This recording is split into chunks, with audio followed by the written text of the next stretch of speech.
Fala, torcedor tricolor, terminou agora há pouco no Morumbi. São Paulo vence o Grêmio, resultado muito importante, mais 3 pontos para o tricolor no Campeonato Brasileiro.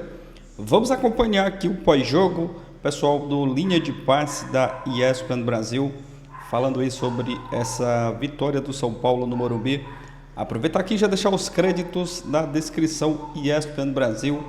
Você que está chegando por aqui ainda não é inscrito, se inscreva, deixa o like, vai estar apoiando demais o nosso trabalho. Mas agora, bora acompanhar aqui o pós-jogo do São Paulo, a vitória do São Paulo contra o Grêmio. Situação, hein? Acabou mesmo em São Januário. Deu Bahia 1x0. Bahia 1x0 oficial. Mais uma vitória do Bahia fora de casa. Tô falando 7 pontos, mas a liderança do campeonato é do São Paulo nos critérios de desempate. Venceu o Grêmio por 2x0. A gente abre o Linha de Passe falando deste jogo. Baita atuação do São Paulo, Vitor Birner. Eu acho que dá para recalcular a derrota, hein? Para quem estava com o discurso de que 45 era a meta, hein? Bom, boa noite a você, Jean Calçades, o PAC, aos fãs e às fãs do esporte. A melhor atuação do São Paulo sob o comando de Crespo. E aí eu tô contando aquelas primeiras 6, 7 partidas, quando ele assumiu o comando e a equipe perdeu o jogo contra o Flamengo, empatou, se não me engano, o jogo contra o Fluminense, e aí emendou 5 vitórias seguidas. O São Paulo marcando alto e funcionando muito bem a marcação, esmagando o Grêmio que não conseguia sair de trás, obrigando o Luiz Castro, inclusive, a fazer alterações. A gente tem detalhes depois no primeiro tempo, alterações que não mudaram absolutamente nada o panorama do jogo. O William, né? Parecia que é para melhor, não adiantou nada. O São Paulo jogando com 3 atacantes, o que deixa o time vulnerável um pouco pelos lados quando passa essa marcação alta da adiantada do São Paulo, mas de qualquer forma um volume de jogo ofensivo muito bom, muita construção. E eu podia destacar vários jogadores que jogaram muito. A gente vai falar. Danielzinho jogou muito, Caleri jogou muito, Lucas jogou muito, mas o Marcos Antônio... Pelo amor de Deus. Assim, uma aula de futebol. Sério. Porque além de ele roubar bolas do campo de defesa, de fazer a saída de jogo, quando ele se aproxima da área, ele acha alguns passes curtos por cima, como se fosse um meia classe, com 10 de antigamente. Quer dizer, uma aula de futebol do Marcos Antônio, repito, na melhor atuação do São Paulo sob o comando de Crespo. Você acha que amanhã vai vir ligação da Gávea lá pro Morumbi, ou Zupac? Pois é. Ficou mais caro agora, hein? O Flamengo não estava de olho no Marcos Antônio à toa, William. Uma ótima noite a você, aos companheiros e ao fã de esportes.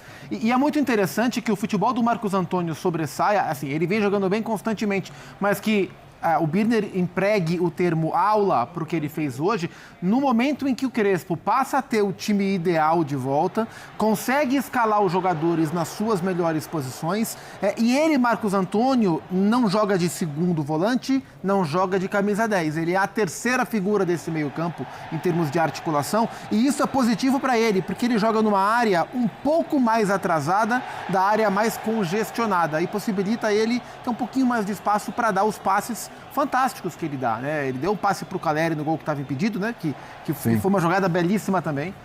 Então foi uma atuação muito boa do São Paulo. Acho que o Crespo, com as peças à disposição, foi muito inteligente para armar o time.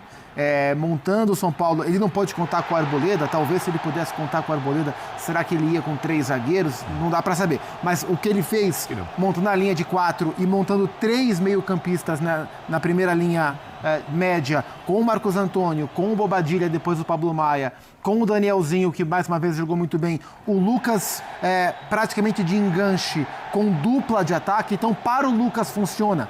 Para o Luciano jogar de dupla funciona, porque o Luciano não é 9, não é ponta, não é 10. Ele é um cara para jogar ou de ponta de lança ou de dupla. Então, assim, não é coincidência que o São Paulo encontra a sua melhor versão com seus melhores jogadores de volta. Todos eles escalados nos seus melhores lugares, recuperando a forma física. O jogo de hoje falou sobre o São Paulo e falou também sobre o Grêmio. Opa, vamos falar sobre isso, sim. Também tem que falar sobre um desequilíbrio do time do Grêmio, que o Luiz Castro ainda não conseguiu resolver. O Grêmio é um time muito exposto. É o time que tomou 2 do Fluminense, 3 do Botafogo, quase tomou 3 do São Paulo, né? Então, mais uma partida afirmativa do São Paulo. São Paulo, depois de tudo que passou como instituição, o seu torcedor passou como instituição, merecia viver um período, ainda que mínimo, de estabilidade, né? É bom ver o São Paulo respirar de maneira um pouco mais tranquila e jogar tão bem assim. O Grêmio quase tomou 3 do São Paulo por causa do pênalti, mas se a gente pegar o jogo todo, pode ter sido 4, pode ter sido até 5. Com chances criadas, nossa senhora. Geode, claro que a gente vai, né, falar um pouquinho especificamente do Lucas, do Marcos Antônio, falar um pouquinho também do Caleri, falar de Crespo, daqui a pouco a gente vai ouvir o Crespo, mas só para a gente, né, espalhando um pouquinho os assuntos, destaque também para o trio. É a primeira vez que esse trio começa como titular, né, esse ano, mas que já tinha dado uma sinalização muito positiva quando entrou no jogo contra o Santos, né? Durante o jogo a formação aconteceu, o São Paulo melhorou muito naquele jogo e hoje o trio, assim, o Luciano, até pelo pênalti perdido, estou um pouquinho só, mas funcionou, né, esse trio. E um gol perdido também. E um gol perdido Deu também. assistência para o Caleri, né? É. Pois é, boa noite, William, boa noite para todo mundo. Cara, eu acho que assim, era meio óbvio, né? E olha como é bom esperar um pouquinho, né? Olha como é bom esperar um pouquinho. Porque eu vou te falar uma coisa, tivesse vivido os problemas políticos que viveu, e eles não foram pequenos, quer dizer, se você não tivesse um outro cara ali na mira, no alvo, talvez o Crespo nem tivesse mais no São Paulo. Eu acho que assim, a quantidade de crítica já que a gente começava a ouvir em relação ao Crespo, sobretudo depois da mudança na presidência, quando ele passou a ser o alvo seguinte, era um negócio impressionante. E não quer dizer que a partir de agora vai ser sempre assim.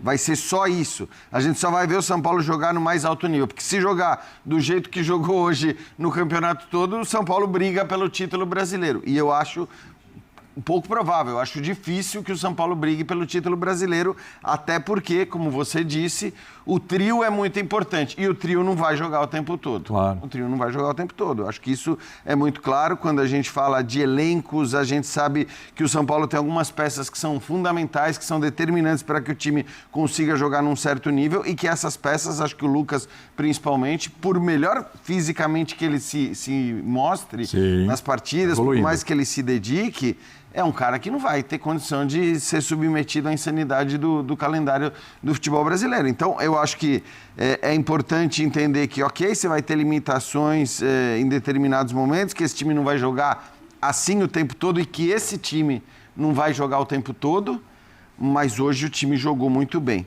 Porque depois a gente pode discutir os erros do Grêmio, podemos discutir as penalidades, mas não interessa.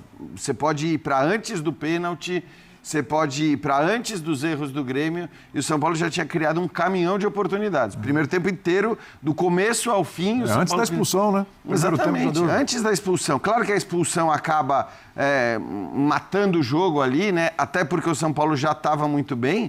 Mas a verdade é essa, o primeiro tempo o gol poderia ter saído antes, o gol não, assim, e sairia, a impressão que dá é que sairia de qualquer maneira, independentemente da penalidade. Então foi um grande jogo, não acho que vai se repetir o tempo todo, mas é o que eu sempre digo, cara, às vezes tem coisas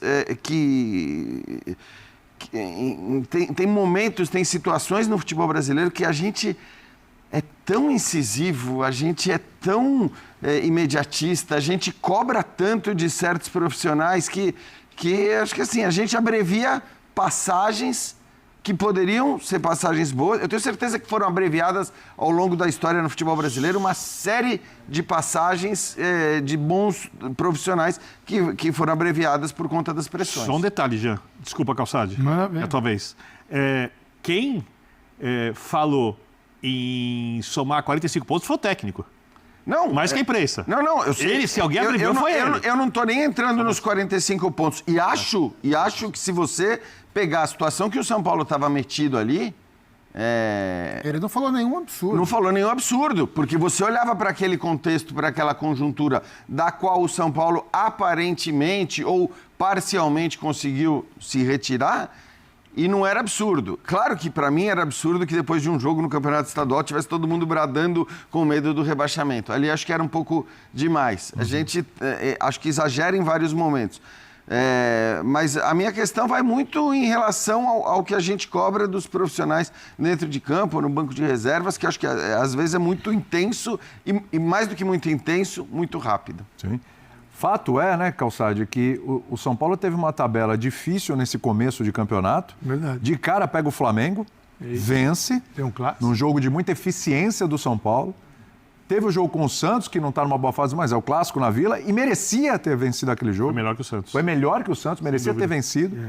E agora pega o Grêmio e faz a sua melhor atuação, atropelando um placar super mentiroso. Nesse momento está no primeiro lugar do campeonato. E é o primeiro lugar do campeonato. E atravessou tudo isso numa crise. É isso. E não é à toa que o Brasil, boa noite, né? Boa noite. O Brasil, a Organização Mundial de Saúde reconhece o Brasil como o país que tem, assim, a população mais ansiosa no mundo. Eu tava olhando essa manchete no celular. Não, eu fui buscar. Eu lembrei que ele estava olhando o negócio. Porque eu lembrei. O Jean falou que o Calçado tá vendo isso agora, né? Porque eu lembrei e falei, aí eu busquei aqui e falei, nossa, mas é isso, Ele ia dar uma sacaneada, porque é o seguinte, mas é fato, tá ali. a gente, às vezes, aqui, quando a gente vem, e a gente faz esse programa muitas vezes durante o ano, só nessa semana são 4.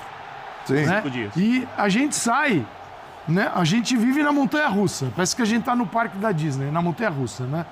E, cara, e é uma loucura. Eu não gosto de montanha-russa. Mas é uma... Mas adoro os parques da Mas adoro Disney. os parques. Isso, por favor, hein? Por favor, hein? Eu falo pro povo, Olha o recado. vocês podem subir que eu fico aqui embaixo com a pipoca. Abraçado com o Mickey. Né? Mickey é meu parceiro. Espirrar saúde, Mickey. Mas o lance, cara, é uma ansiedade, né? Que a gente vê isso no dia a dia, que o futebol triplica. É isso. Triplica. É mais... O futebol, e eles falam ansiedade patológica. No futebol é perfeito, né? E é muito maior. Então é o seguinte, é da crise, vai cair, tem que fazer 45 pontos, chama o Rafinha, presidente se manda porque a coisa tá feia lá, e aí, cara, o time é líder. E isso não quer dizer que ele vai terminar o Brasileirão na primeira colocação, que ele não tenha problemas, mas a gente, em algum momento, né, tinha que ter uma certa estabilidade para entender os processos e ver que o tempo passa. E vamos ver onde São Paulo vai chegar. Que ele não está na mesma página do Palmeiras, ele não está. Não está na mesma página do Flamengo, ele não está. Agora, o futebol, cara, é tão maluco que ele pode terminar na frente de um deles? Pode. É a lógica? Não. Mas o futebol nem sempre é feito de lógica. Né? Então essa ansiedade, cara, ela vem pro jogo, né? E hoje o São Paulo fez um partidaço. E o São Paulo foi muito melhor que o Grêmio durante o tempo todo. Enquanto 11 contra 11, também superior. E, cara, e talvez a gente tenha visto a maior atuação de um jogador no Campeonato Brasileiro, que tem poucas partidas, mas o Marcos Antônio... você viu o Marcos Antônio jogando de primeiro volante hoje? Sim. Você viu o Marcos Antônio jogando segundo volante, camisa 8, hoje? Sim. Você viu ele de 10 hoje? Sim. Tudo em alto nível. Você viu do lado direito também fazendo o time jogar? Sim. E na área? Também. Pelo amor de Deus. Cara, é desproporcional. Ele fez. E o Grêmio? O Grêmio também. O Grêmio não jogou nada. Mas aí não é problema do São Paulo. Né? O Grêmio ainda. O Luiz Castro manda o William pro campo e. No primeiro tempo ainda. E não aconteceu também nada. É uma equipe que você. Parecia que ela estava assim. ansiosa. E foi uma mudança. Foi uma mudança. A entrada do William contra o Botafogo, né? Fez toda a diferença naquela virada, naquele jogo. E o William, inclusive, perde a bola, né, no lance do segundo gol. E ele jogou bem no jogo do Campeonato Gaúcho no último final de semana, o que credenciava ele para começar o jogo de hoje, mas o Luiz Castro opta pelo Edenilson para dar um pouco mais de corpo para esse meio-campo. Mas o Grêmio não teve nem o corpo de meio campo que ele queria, nem a saída de contra-ataque que deveria ter. E aí ele tenta com a troca com o William, também não tem nenhuma solução. E a partir da expulsão do Wagner Leonardo, o jogo, como disse o Jean, estava encerrado. É outra conversa. Encerrado. Bom, a nossa redação é composta de brasileiros, eu sou brasileiro, então a gente está no grupo da ansiedade. Então, vamos ver. Então vamos lá. Muda o objetivo. Atenção, Berna. Não, mas não é nem essa pergunta, não.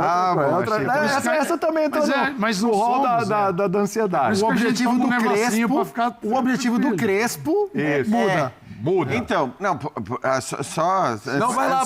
Ele vai ter que ouvir essa pergunta hoje. Ele vai ser lembrado disso. Desculpa, não faz... A não ser por todo o imbróglio de gestão, pelo imbróglio político, por tudo isso, esse papo de São Paulo entrar como candidato a rebaixamento, acho que nunca fez sentido. Mas, Jean, olhando o ambiente dentro... Então, é o que eu tô falando. Eu tô falando do ambiente, inclusive, do vestiário, do próprio técnico. Não. Assim, é óbvio que quem joga bola são os jogadores, quem decidiu armar o time hoje foi o Crespo. A ideia de fazer a marcação alta, muito bem executada hoje, foi preparada pelo Crespo. time, obviamente, quando chega lá aos 30 minutos, quando consegue pressionar, ele recua um pouco e aí, jogando com 3 volantes, tem espaço pelos lados para o Grêmio, mas o Grêmio não fez nada. Ou seja, tudo isso passa pelo Crespo, pelos jogadores. Mas quem mudou e fez os jogadores voltarem a acreditar em si, e a gente tem alguma noção de como foram as conversas lá dentro, foi o Rafinha. Você olha o Rafinha. Então, o impacto do Rafinha é enorme. Ele já era o líder do elenco. Ele tomou as rédeas do São Paulo, publicou, por exemplo, recentemente, o Rafinha, antes do jogo, falando no vestiário dos jogadores. Eu vi, mas eu não estou dizendo que isso não faz... Eu acho que eu vou na do Jean aqui, vai. Eu acho que é uma somatória de fatores, né? Não, perfeito. Falei sobre os times bem treinados. O clássico contra o Palmeiras do Campeonato Paulista, que foi o dia da frase dos 45 pontos, que foi o último jogo antes do Rafinha assumir, ali acho que dá pra gente ter esse recorte atual, dá pra gente passar uma linha ali e ver uma mudança de comportamento do São Paulo. E assim, naquele dia... 5 vitórias, 5 jogos, 4 vitórias, um empate depois daquele dia. Claro que naquele dia ficou marcada a declaração do Crespo dos 45 pontos, mas aquele mesmo dia onde o São Paulo jogou melhor do que... Não jogou melhor do que o Palmeiras, mas jogou melhor do que vinha jogando, o São Paulo deu um princípio de reação dentro da sua própria base, né, de comparação mesmo, e o Crespo ali falou, além da declaração da matemática, ele falou, se a gente jogar o que a gente jogou hoje para melhor, o São Paulo vai atingir os seus objetivos. E o que aconteceu? Assim, qual foi, no meu entendimento, esse pacote de transformações? Primeiro, o jogo contra o Palmeiras foi o primeiro jogo depois da queda do Casares, e ali a gente dizia que o São Paulo tinha a oportunidade de se tornar uma unidade mesmo, com tantos problemas de fora que aconteceram, a partir do Arrimacis assumindo, o São Paulo se fechar e cuidar de quem gosta do São Paulo. Aparentemente isso aconteceu. Segundo, o time começou a responder ali contra o Palmeiras e depois deu passos mais à frente nos jogos sequentes. O campo também respondeu. Terceiro, chegou o Rafinha, que é um cara que tinha muito mais a agregar do que a atrapalhar, e é claro que o Rafinha também está agregando. E eu até acho que a declaração que o Crespo deu, a famosa declaração dos 45 pontos, com toda a repercussão que ela teve, ela também pode ter tido como um efeito as pessoas de dentro de São Paulo mostrarem que o Crespo estava errado. Sabe, ele ter conseguido acender alguma... Não era a ideia dele, não mas sei funciona. se foi a ideia. Claro que não. Acender. Então, acho que são vários fatores de mudança de presidente, chegada do Rafinha, melhora em campo e a melhora do ambiente como um todo, que acho que contribuíram para o São Paulo dar institucionalmente, o São Paulo está um pouco mais leve, porque, primeiro, tem que se cumprir um plano de pagamento dos salários dos jogadores. Apesar que o São Paulo ganhou o campeonato com o Casares, Copa do Brasil, sem pagar salários. E eu acho que tem uma outra coisa que para mim é muito marcante. O Marcos Antônio, que, como disse o Calçado de hoje, deu uma aula de futebol, se fosse na gestão anterior, eu acho que por 6 milhões de euros, 7 milhões de euros, estava no Flamengo. Tinha jogado ontem contra o Vitória. Provavelmente sim. Não sei se esse valor, mas provavelmente não estaria no São Paulo. Quer dizer, o São Paulo vai se recolocando como instituição com os seus problemas. Não significa que vai ter a melhor gestão do mundo. Não significa que tem as pessoas ideais dos cargos hoje. Mas o que acontecia antes, por anos, era uma loucura. Era uma loucura. Agora, pelo menos, o São Paulo se posiciona, tem o seu melhor jogador. O clube mais rico do país quer tirar? Custa caro, né? Convence o jogador a ficar sem alarde, porque é óbvio que o Marcos Antônio, como o próprio Fala Fonte divulgou aqui, conversou com os jogadores do Flamengo, ficou tentado aí, talvez até vá no meio do ano, mas por enquanto o São Paulo não negocia, talvez o Flamengo tenha uma prioridade, ou seja, é o São Paulo se reposicionando como instituição, que é o mais importante de tudo nesse momento no cenário do futebol brasileiro. Não é qualquer time, né? É o São Paulo Futebol Clube. Sim. Você ia falar, Jean, sobre o Rafinha? Não, é que eu acho que assim, é que eu vou muito em cima do que o Zupa falou. Eu acho que não dá, não pode ser, e se tá muito errado. Chegou um cara, dá uma palestra lá, fala meia dúzia de palavras e muda tudo. Eu acho que é uma conjunção de coisas, e acho inclusive que as frases ditas pelo Crespo, tudo que o Crespo falou com a dureza que ele falou nas entrevistas coletivas, não foi só aquela depois do jogo contra o Palmeiras. Ele vem falando, inclusive expondo as mazelas do clube de uma maneira que nem é comum fazer. Chegou um momento que estava até dando a impressão de que ele falou, bom, eu vou para as cartadas finais. E se não der, não deu. Se me mandarem embora, mandaram. A impressão era um pouco essa. Quando ele fala dos salários, quando ele fala do dinheiro que não é pago aos jogadores, aquilo ali até de alguma maneira extrapola um pouco a função dele, né? E talvez aquilo que... Mas como era um clube completamente à deriva, Como era um clube sem nenhum comando, ou melhor, com o comandante se agarrando em qualquer pedacinho de cano que aparecesse para não cair no mar, aí eu acho que talvez isso também lhe permitisse ao Crespo falar tudo o que ele falou. Mas acho que esse tipo de coisa às vezes também tem um impacto positivo. De você falar, pessoal, vamos cair na real. Sim. Eu me lembro... vamos remar para o mesmo lado. Isso aí, né? ó, a gente está nessa situação esse é o ponto. aqui, e para sair dessa situação aqui, a gente precisa estar todo mundo junto para fazer isso aqui. Eu me lembro muito sempre quando o Inter tinha acabado de chegar ao Internacional, tinha acabado de chegar da Série B, o D'Alessandro, que era um cara, talvez o único com a capacidade depois de um Grenal, eu não me lembro exatamente o contexto, o jogo, se tinha sido final, se tinha sido uma derrota, uma goleada num Grenal. Cara, ele senta ali e fala um monte de coisa que precisava ser dita, que precisava ser falada, que precisava ficar claro para as pessoas, porque senão você fica ali, né, disfarçando, passando um verniz aqui e ali, e talvez isso não facilite que todo mundo, como disse o Zupa, cara, caia na real e comece a remar para o mesmo lado. É isso, torcedor tricolor. Vitória importante do São Paulo no Morumbi. E com essa vitória, o São Paulo assume a liderança do Campeonato Brasileiro. O Bahia tem o mesmo número de pontos que o São Paulo, mas o São Paulo, com essa vitória, assume a liderança do Campeonato Brasileiro. Um resultado muito importante. O tricolor foi muito superior ao Grêmio. Teve chance de matar o jogo já ali no primeiro tempo. O São Paulo empilhou ali chances de gols perdidos, né? Perdeu várias chances de gol, assim também como perdeu no segundo tempo. Teve a chance de fazer com o Luciano ali de pênalti, mas o Everton acabou pegando. Mas foi uma grande atuação do São Paulo hoje, né? O time jogou muita bola e eu estou gostando aí do desempenho do São Paulo nesse começo de Brasileiro. O time está jogando bem demais. Hoje um adversário difícil, né? O Grêmio tem um bom time e o São Paulo assim mesmo fez uma grande atuação, grande partida, não deu chances para o adversário. O Grêmio teve um jogador expulso, mas isso não tira os méritos da vitória, né? Até porque o São Paulo estava vencendo já no primeiro tempo. No segundo tempo, já no comecinho, né, do segundo tempo, o Grêmio teve um jogador expulso, o São Paulo passou a jogar com um homem a mais e empilhou ali chances, né, de gol perdidos. O São Paulo precisa caprichar um pouco mais ali nas finalizações, perdeu muitos gols no segundo tempo, perdeu o pênalti, mas foi um resultado muito importante, né? São Paulo jogou bem demais hoje e esse placar aí ficou muito barato pelas chances que o São Paulo criou. Se tivesse caprichado ali um pouco mais, teria aplicado uma goleada no Grêmio hoje no Morumbi. Mas foi uma grande atuação, grande vitória. Com esses 3 pontos aí contra o Grêmio, o São Paulo assume a liderança do Campeonato Brasileiro. Vamos aguardar o restante aí dos próximos jogos, que vai acontecer amanhã, na quinta-feira. Vai ser um resultado importante. São Paulo fez aí a sua parte, venceu o Grêmio e agora é focar nas próximas partidas. É isso, torcedor tricolor. Deixa a sua opinião aqui nos comentários. Você que está feliz e contente aí, deixa aquele like no vídeo, também vai estar ajudando demais o nosso trabalho. Valeu, galera, vou ficando por aqui e a gente se vê no próximo vídeo.